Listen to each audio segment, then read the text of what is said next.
Assalamualaikum warahmatullahi wabarakatuh.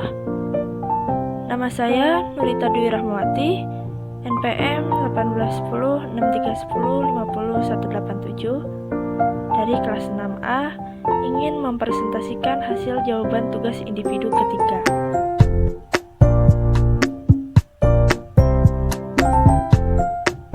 Di sini terdapat pokok bahasan, di antaranya yang pertama, cara strategi pendidikan dapat dilaksanakan secara efektif. Kedua, hal-hal yang menjadi pertimbangan dalam berhasilnya penggunaan strategi bujukan. Ketiga, hubungan antara satu karakteristik dengan yang lainnya. Keempat, faktor yang menentukan efektivitas pelaksanaan program perubahan sosial. Dan yang terakhir, perbedaan karakteristik inovasi antara keunggulan relatif dengan kompatibel.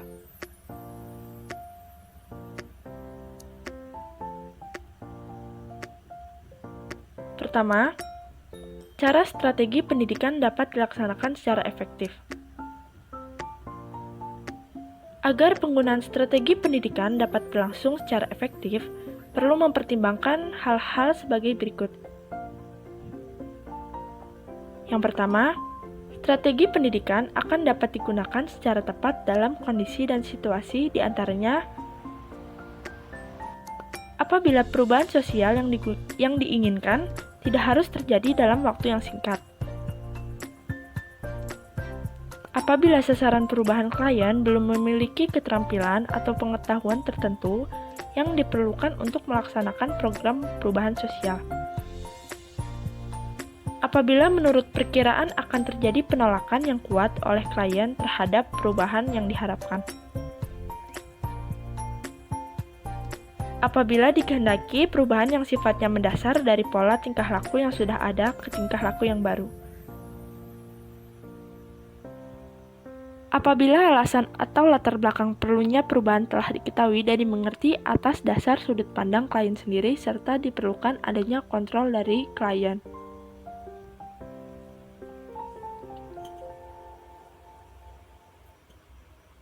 Yang kedua, hal-hal yang menjadi pertimbangan dalam berhasilnya penggunaan strategi bujukan. Untuk berhasilnya penggunaan strategi bujukan perlu mempertimbangkan hal-hal sebagai berikut. Yang pertama,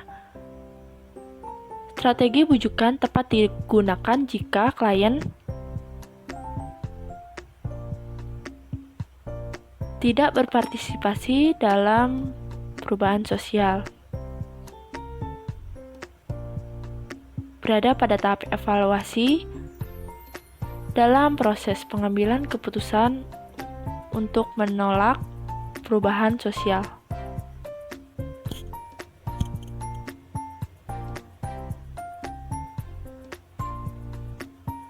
Diajak untuk mengalokasikan sumber penunjang perubahan dari suatu kegiatan atau program ke kegiatan atau program yang lain.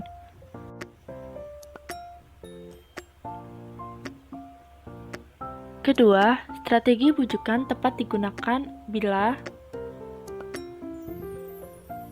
masalah dianggap kurang penting jika cara pemecahan masalah kurang efektif. Pelaksana program perubahan tidak memiliki alat kontrol secara langsung terhadap klien.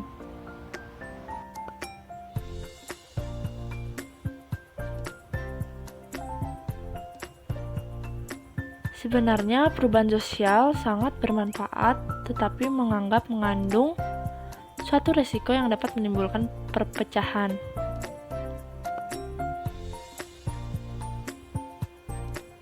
Perubahan tidak dapat dicobakan, sukar dimengerti, dan tidak dapat diamati kemanfaatannya secara langsung.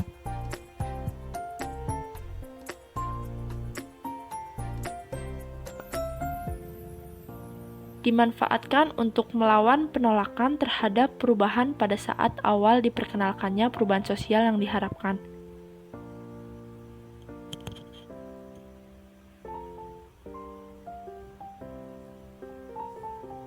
Ketiga, hubungan antara satu karakteristik dengan yang lainnya.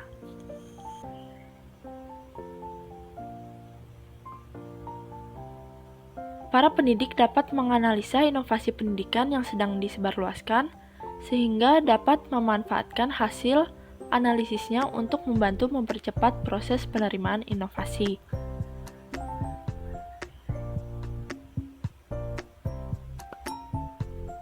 Yang keempat, faktor yang menentukan efektivitas pelaksanaan program perubahan sosial.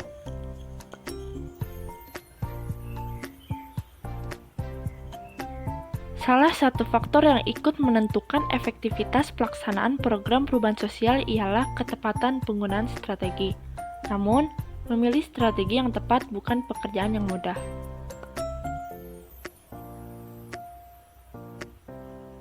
Terdapat 4 macam strategi perubahan sosial, yaitu diantaranya yang pertama, strategi fasilitatif, kedua, strategi pendidikan, ketiga, strategi bujukan, dan yang terakhir, strategi paksaan.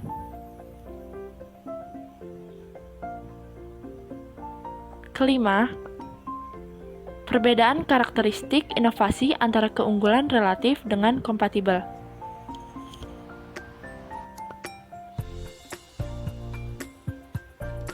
Keunggulan relatif, sejauh mana inovasi dianggap menguntungkan bagi penerimanya. Tingkat keuntungan atau kemanfaatan suatu inovasi dapat diukur berdasarkan nilai ekonominya. Kompatibel, yaitu tingkat kesesuaian inovasi dengan nilai, pengalaman lalu, dan kebutuhan dari penerima. Inovasi yang tidak sesuai dengan nilai atau norma yang diyakini oleh penerima tidak akan diterima secepat inovasi yang sesuai dengan norma yang ada.